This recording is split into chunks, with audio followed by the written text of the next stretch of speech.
안녕하세요. 제품에 대한 유익한 정보와 제품 총점을 매기는 제이입니다. 지난 영상에 이어 이번 영상에서는 핸드 팔레트의 디테일한 부분에 대해 알려드릴 테니 끝까지 꼭 시청해 주시기 바랍니다.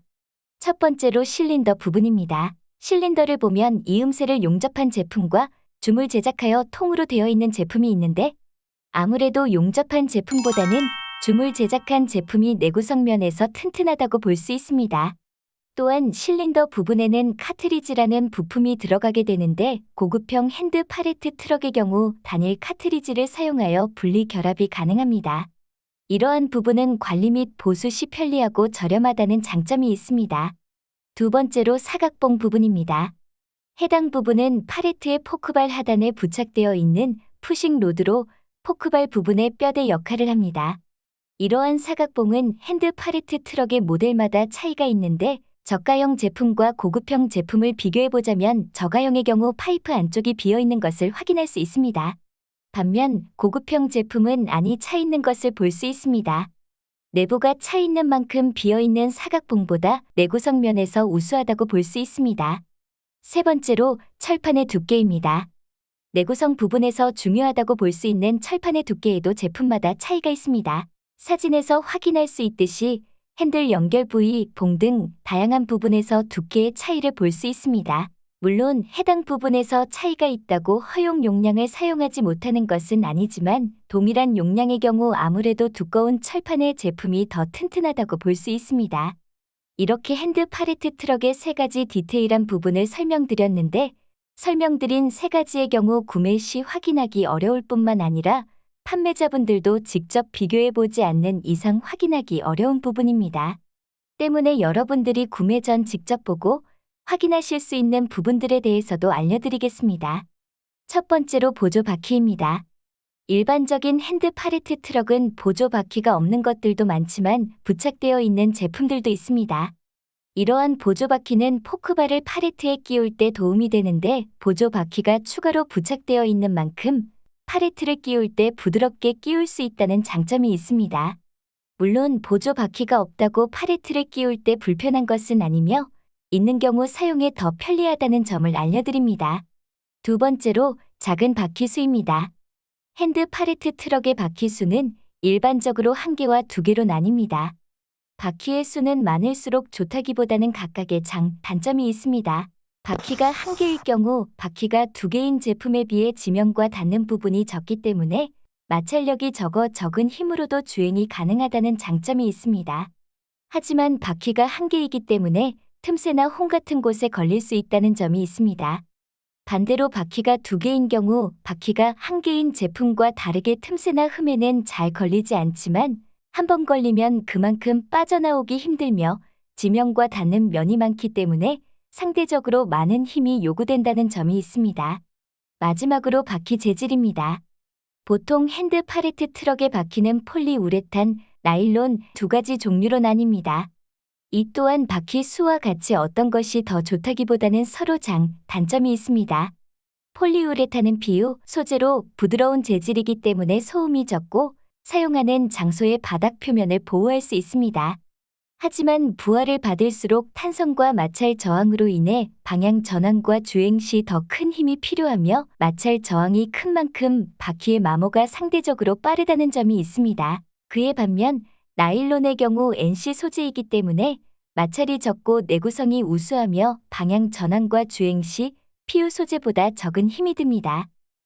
하지만 딱딱한 재질로 인해 소음이 있으며 주행 질감이 거칠다는 점도 있습니다. 물론 바퀴 재질의 경우 재질 특성상의 차이이기 때문에 제품을 사용하는 데 있어 사용상의 차이는 없으며 사용자의 사용 환경에 따라 제품을 선택하시면 됩니다. 핸드 팔레트 트럭의 디테일한 부분은 이렇게 마무리하고 위에서 설명드리지 못한 전동 제품에 대해 알려드리겠습니다. 전동 제품은 위에서 말씀드렸다시피 다양한 모델이 있긴 하지만 수동 제품과는 다르게 추가적인 기능이나 사용 용도가 다르지 않습니다. 하지만 전동 제품의 경우 배터리를 통해 작동하는 제품이기 때문에 배터리와 이를 충전하는 충전 방법에서 차이가 있어 이 부분에 대해서 알려드리겠습니다. 먼저 배터리 종류에 대해 설명해 드리겠습니다. 전동 제품의 배터리는 크게 산업용 딥사이클 배터리, 리튬 배터리로 나뉩니다. 두 배터리는 서로 단점이 있는데 딥사이클의 경우 배터리 가격이 저렴하고 차량용 배터리와 유사하기 때문에 어디서나 쉽게 구할 수 있지만 수명이 리튬 배터리에 비해 짧고 크기가 크고 무겁다는 점이 있습니다. 또한 딥사이클 배터리는 방전 관리가 필요한데 방전 관리를 하지 않아 방전될 경우 충전 효율이 감소하기 때문에 관리가 필요하다는 점이 있습니다. 리튬 배터리의 경우 사이즈가 작고 가벼우며 빠른 충전과 배터리 효율이 높다는 장점이 있습니다. 또한 수시 충전이 가능하기 때문에 방전에 대한 관리가 편리합니다. 하지만 리튬 배터리는 기본적으로 가격이 비싸고 전용 배터리를 사용해야 한다는 점이 있습니다. 두 번째로 충전 방법에 대해 설명해 드리겠습니다. 충전 방법은 외장형, 내장형 타입으로 분류되며 내장형 타입은 제품 안에 콘센트나 충전할 수 있는 단자가 삽입되어 이를 통해 바로 충전할 수 있는 형태, 외장형 타입은 제품에서 배터리를 분리하여 전용 충전기에 꽂아 충전하는 형태입니다. 두 가지 충전 방법은 각각 장점이 있는데 내장형의 경우 충전기를 따로 가지고 다니거나 관리할 필요가 없어 분실의 위험이 없으며 간편하게 충전을 할 수 있다는 장점이 있습니다. 하지만 내장형 충전의 경우 제품에 부착된 콘센트나 단자를 통해 충전하기 때문에 핸드 팔레트 크기만한 장소가 필요하여 장소의 제약이 발생합니다. 외장형의 경우 배터리를 분리해 충전하기 때문에 좁은 공간에서도 충전이 가능합니다. 또한 배터리를 분리해서 충전하기 때문에 여분의 배터리를 가지고 있다면 기계 한 대를 사용하여 24시간 사용이 가능하다는 장점도 있습니다. 하지만 별도의 충전기를 사용하기 때문에 분실의 위험이 있고 충전 시 별도의 충전기를 챙겨야 한다는 불편한 점이 있습니다. 이렇게 핸드 팔레트 트럭의 종류, 디테일한 부분에 대해서 알아봤는데요. 마지막으로 핸드 팔레트 구매 시 유의할 점에 대해 알려드리고 영상을 마무리하겠습니다. 핸드 팔레트 트럭 구매 시 유의할 점은 팔레트의 종류와 사이즈가 있습니다. 핸드 팔레트 트럭을 사용하려면 반드시 적재물을 팔레트화해야 하는데 이때 팔레트의 종류와 사이즈가 중요합니다. 사용 영상을 보면 알 수 있듯이 핸드 팔레트 트럭은 사용 시 지면에서 팔레트를 약간 띄운 후 이동시킵니다. 이 과정에서 포크발에 부착되어 있는 바퀴가 팔레트 밑면에 나올 수 있어야 하는데 이 부분이 막혀 바퀴가 나오지 않는다면 당연히 제품 사용이 불가능합니다. 따라서 핸드 팔레트 트럭은 지게차용 팔레트, 즉 양면이 막힌 팔레트의 사용이 불가능하기 때문에 밑면이 뚫린 팔레트를 사용해야 합니다. 두 번째로 팔레트 사이즈입니다. 보통 구매자분들은 팔레트 사이즈라고 말하면 팔레트 자체의 크기를 생각하지만 사실상 사용 시 중요한 점은 팔레트 구멍의 사이즈입니다. 팔레트의 구멍의 사이즈는 브랜드마다 다르게 제작되는데 다양한 종류의 팔레트 브랜드가 있기 때문에 같은 규격인 듯한 1100에 1100 팔레트여도 내측과 포크 구멍 사이즈가 달라 같은 사이즈의 핸드 팔레트 트럭이라도 사용이 불가능할 수 있습니다.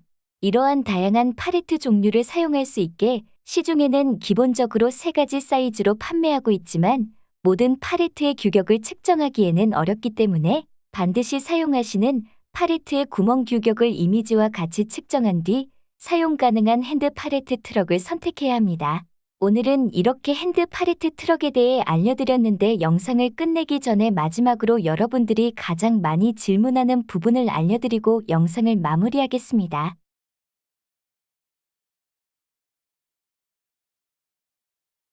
언덕이나 방지턱이 있는 곳에서도 사용 가능한가요? 언덕이나 방지턱이 있는 곳을 넘어갈 수는 있지만 적은 중량의 적재물을 실고 움직이는 것이 아니기 때문에 넘을 때 충격으로 인해 제품이 파손될 가능성이 있으며 안전상 추천드리지 않습니다. 어떤 핸드 팔레트 트럭을 추천하시나요? 핸드 팔레트 트럭을 검색하면 다양한 종류의 핸드 팔레트 트럭이 나오기 때문에 어떤 제품을 선택하여 추천드리기는 어렵습니다. 하지만 수동 제품이 아닌 전동 제품의 경우 가격이 저렴하지 않기 때문에 AS 및 부품 구매 등 사후 관리가 가능한 업체인 상용 리프트를 추천드립니다. 수동 제품이 좋을까요?